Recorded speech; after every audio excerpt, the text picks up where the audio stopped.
Kalian masih yakin kalau mereka para habaib dari Yaman itu adalah Durah Rasul?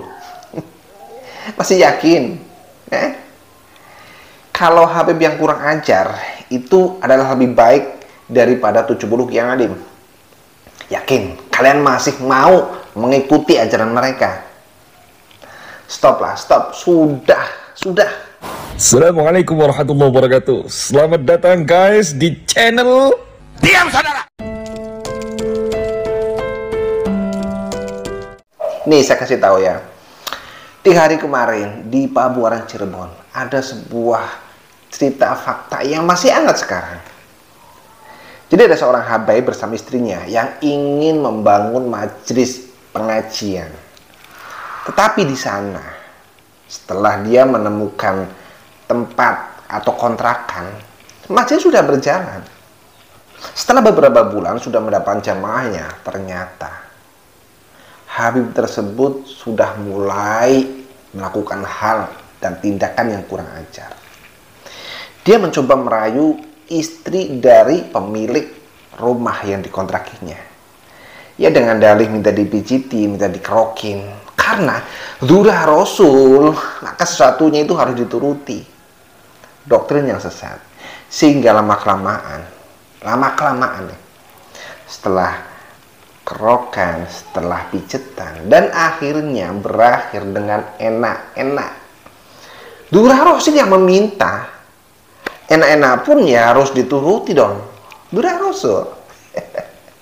Dan dalam 1 bulan, mereka telah melakukan enak-enak itu 7 kali. Luar biasa. Sebetulnya kalau menurut saya silakan lah urusan enak-enak itu silakan.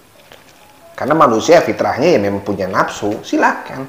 Tetapi kalau mengatasnamakan Durah Rasul, itu artinya mereka telah mencoreng nama baik Rasulullah. Ini adalah suatu hal yang kurang ajar. Habib Toha bin Ali bin Yahya namanya. Oleh warga, Habib itu diancam. Tentu saja tidak dibantai, tidak dibakar. Diusir dari tempat tersebut. Masyarakat langsung demo, membakar baliho, membakar poster, dan menghujat yang katanya Durah Rasulullah ini. Tapi menurut berita yang terbaru bahwa suami dari korban yang telah dienak-enak oleh Habib Toha ini itu sudah melaporkan ke pihak polisian dan akan dituntut secara hukum. Nah, hal yang semacam ini harusnya ini ya untuk informasi buat kalian para muhibbin, bahwa selama ini yang didoktrin pada kalian bahwa mereka Durah Rasul yang genetiknya, yang darahnya, yang saripati dari tubuhnya itu mengandung saripati dari Rasulullah, itu tidak seperti yang mereka katakan. Itu hanya doktrin buta, doktrin yang sesat. Buktinya Habib-habib semacam ini, termasuk ini Habib Toha, melakukan seperti itu. Apakah kita harus tetap hormat, tetap menganggap dia adalah orang mulia yang harus kita ikuti apapun yang diucapkannya? Karena bagaimanapun dia itu adalah cucu Rasulullah. Apakah seperti itu? Ini yang pola pikir yang bodoh begitu. Ini fakta. Makanya dilihat yang seperti ini. Jangan taklid buta dengan doktrin-doktrin bahwa mereka adalah Durah Rasulullah yang akan memberikan syafaat, yang akan memberikan kalian itu jalan menuju surga. Tidak begitu. Kalau Durah Rasul yang asli, yang original itu tidak seperti itu. Kelakuannya tidak seperti mereka. Kalau mereka dites ya otomatis mereka adalah bergenetika Yahudi. Maka kelakuan-kelakuan semacam itu ya sudah sangat wajar. Artinya di sini kalian harus yakin bahwa yang Kiai Maduddin sekarang gaungkan bahwa nasab mereka itu terputus pada Rasulullah, itu bukan hanya omong kosong belaka, tetapi dengan data, dengan fakta. Dan mereka para habib dari Yaman ini tidak berani untuk tes DNA karena mereka takut ketahuan. Sehingga kalianlah para muhibbin di Indonesia, buka mata, buka hati kalian, lihatlah kenyataan. Ini bukan tentang oknum habaib, bukan tentang orang-orang yang alim di dalam kelompok Habib, bukan, tetapi ini adalah tentang ras mereka, tentang klan mereka, tentang Balawi, Habib Kasar, Habib Alus.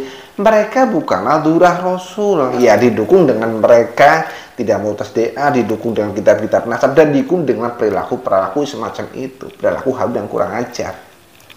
Kalau mau diglobalkan, kalau memang durah Rasul, ya tidak akan seperti itulah. Ini namanya mencoreng kakeknya, mencoreng nama Rasulullah. Logikanya begitu. Makanya dengan kasus-kasus yang semacam ini, ayolah berpikir positif. Cobalah buka mata, buka hati, buka, lihat kenyataan. Atau sendiri bolehlah diamati. Masa iya sih durah Rasul yang katanya akan menyelamatkan kita, kok kelompok mereka sering mendoktrin yang katanya akan membebaskan kita dari api neraka dan lain sebagainya. Ternyata kok kelakuannya begini. Apakah kelakuan mereka itu sesuai dengan apa yang dikatakan? Jadi mereka bukanlah durah Rasul seperti yang kalian kira selama ini. Tidak seperti yang kita kira selama ini.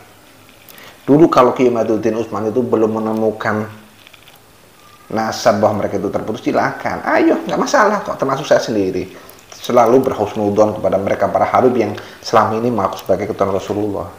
Tetapi ketika sekarang sudah ditemukan bahwa nasab mereka itu terputus, batal sebagai durah Rasul, didukung dengan bukti-bukti yang lain, apalagi dengan keluarga mereka, keluarga Balawi yang sikap dan tingkah polanya seperti itu, ya sudah. Kita harus fair, membuka hati, membuka mata. Jangan sampai kita terbutakan salah langkah hanya dengan takdir buta pada mereka. Apalagi ada seorang Habib senior, Habib yang sangat kita hormati, ternyata itu pun mencuri makam dan mencuri nasab. Apa tujuan mereka sih? Selain mereka akan mengambil alih peran di Indonesia ini, mengambil alih peran para leluhur kita dan digantikan dengan mereka. Ya, siapa yang akan menjaga negeri ini kalau bukan kita? Oke, mari kita jaga negeri ini dari tangan-tangan pencuri makom dan dari tangan-tangan pencuri nasab.